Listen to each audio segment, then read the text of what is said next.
Егер Алланың мейірімі болмағанда, адамзат баласы жылда бір баласын Құдай үшін құрбан етіп отырар еді. Құрбан шалу оқиғасы пайғамбарлардың әкесі болып саналатын Ибрахим ғалейхиссаламнан басталады. Ибрахим ғалейхиссалам Сара атты әйелге үйленген соң, екеуінде бала болмайды. Қартайған шағында әйелі оны өзінің күніне үйлендіріп, содан Ибрахимнің Исмаил атты ұлы дүниеге келеді. Әкесінен бөлек анасымен қасиетті жер Меккеде өскен Исмаил ғалейхиссалам пайғамбар болады. Әкесімен бірге қасиетті Қағбаны тұрғызуға атсалысады. Ақылды, зерек, әкесінің көз қуанышы болып өскен баласы жайлы Ибрахим ғалейхиссалам түс көреді. Түсінде сүйікті ұлын бауыздап жатқан көреді. Бұл Алладан аян еді. Бұл туралы Құранда былайша баяндалады. Ұлы Исмаил ғалейхиссалам өзімен бірге жүруге жеткен кезде әкесі: «Балақайым, түсімде сені бауыздағанымды көремін. Назар аудар, көз қарасың не?» деді.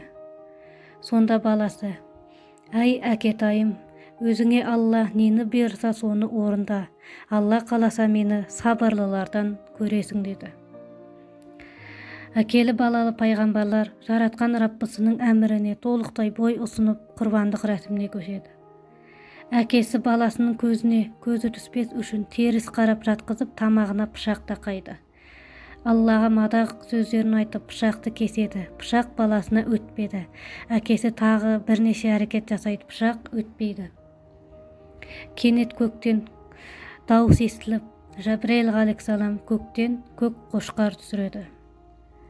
Аллах тағала Құранда: «Біз оған: әй Ибрахим, расында түсіңді шындыққа шығардың. Шын мәнінде игілік істеушілерді осылай сынаймыз» деп дауыстадық. Расында бұл анық сынау еді. Біз оны ұлы құрбандықпен ауыстырдық деп баян етеді. Ал пайғамбарлардың сұлтаны Мұхаммад саллаллаху алейхи уассаламға Аллах тағала Кәусар сүресінде: «Раббың үшін намаз оқы, құрбан шал» деп бұйырады. Ханафи мазхабында балиғатқа толған, тұрғын, жолаушы емес, зекет бере алатын, дүниесі бар мұсылман адамға құрбан шалу уәжіп болады.